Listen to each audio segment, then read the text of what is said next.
In this video, I'll be doing the sheep brain dissection for you. Now, you might wonder why a sheep brain. Why do we use a sheep brain? Well, we do that for a couple reasons. One is because it's hard to get your hand on a human brain. There's very few people that want to volunteer for that. But the other reason is because the sheep brain, being a mammal brain, has all of the same features that a human brain will or would. So let's take a look at what we got here. You have the upper folded part of the brain, which is called the cerebrum. Then you have behind that the cerebellum. Brainstem would be right here. Spinal cord would have been coming off here, but it's been severed. Underneath the brain, you have the pituitary gland right there. That's the master control gland. You also have this structure right here. It's called the optic chasm. That's where the two optic nerves are going to be crossing over as they enter into the brain. Then you have all this stuff that's kind of hanging off here. This was here a moment ago, but I've removed it. Let's look at this first.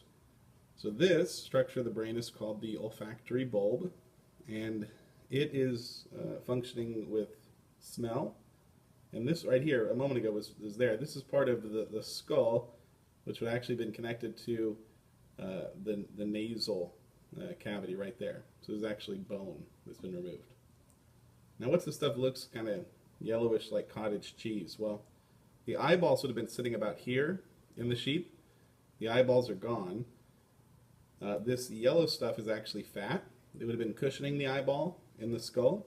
You can see, if you look carefully here, this thing that's right in the middle of this bundle. This is the optic nerve that would have been connecting to the eye, and it's going through here into the optic chasm. And then there's also some muscles that would have been controlling the movement of the eye. So in a moment, I'm going to pause the video. I'm going to remove some of these things that are kind of in our way. We'll take one last look at the outer part of the brain. And now I've removed that material, and I didn't do a great job on this side. I ended up cutting the optic nerve off. See, it's right there. But on this one, I did a much better job. Besides moving that fat and the muscle tissue, you can see the optic nerve is right here. You can see the optic nerves from both eyes.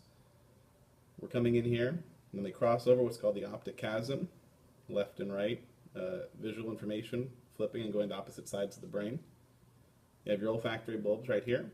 There's the pituitary gland. Again, you can see this really dark material is the muscle that I've cut through. You have sort of right behind the pituitary gland, you have the pons and the medulla oblongata, which is this kind of widened part of the brainstem, leading to the spinal cord, which are then going towards, the rear part of the animal. Then you have the upper part of the brain, and you can see that there's this material, looks kind of like skin.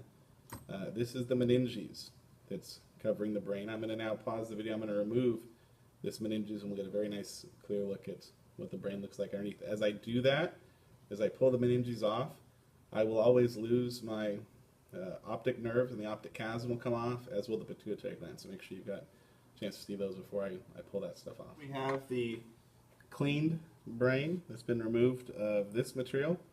So this is that meninges. You can see interesting texture. You can kind of see through my glove there.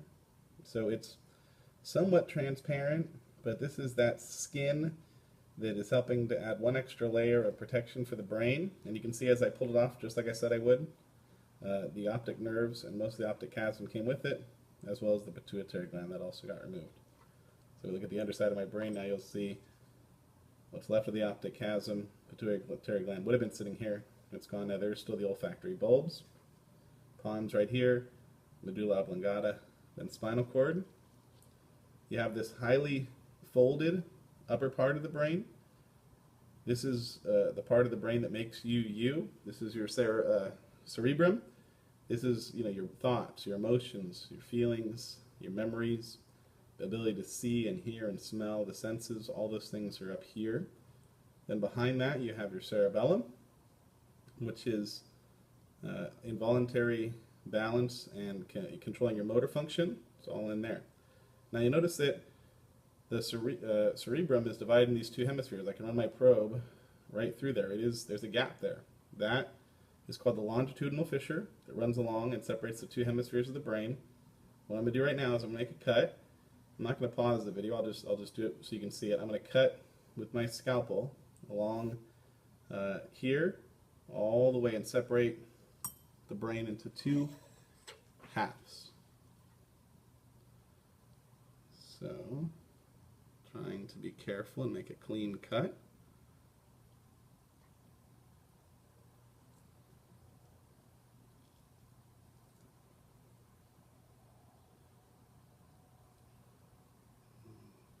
Mostly through that part of the brain. Let's try and do the same with the cerebellum.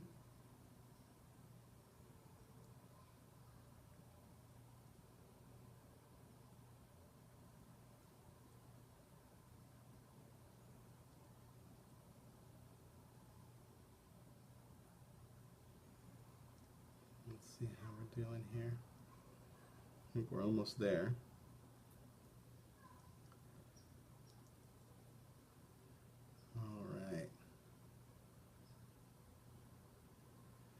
So let's look at what we've got now. So we have our two halves of the brain. Now I want you to notice a couple of things. First of all, I want you to see the pattern we see of dark matter and light matter. Remember the gray matter and the white matter. Gray matter being the cell bodies, the white matter being the axons. Here you've got your two hemispheres of the cerebrum. You have this then, get this out of there. You then have this interesting structure of white matter right there on both sides. This was connected a minute ago. This was where my knife blade would have started cutting. This was all separate. This was separate. This is where my knife blade started cutting. This is the corpus callosum that's connecting my two hemispheres of the brain. Notice it's all white matter, which should make sense to us, right? It's all axons. Then we have a couple of these openings here. You'll see there's an opening there, opening there. They were connected a moment ago. These are called ventricles, and they are filled with cerebrospinal fluid. Then you have your hypothalamus in this region, which would have been connected right to the pituitary gland. It was right there.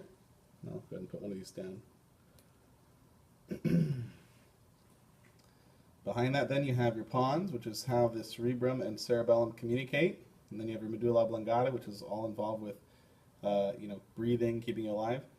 Then you have this beautiful, look at that gray matter there, all those cell bodies, and look at that incredible tree.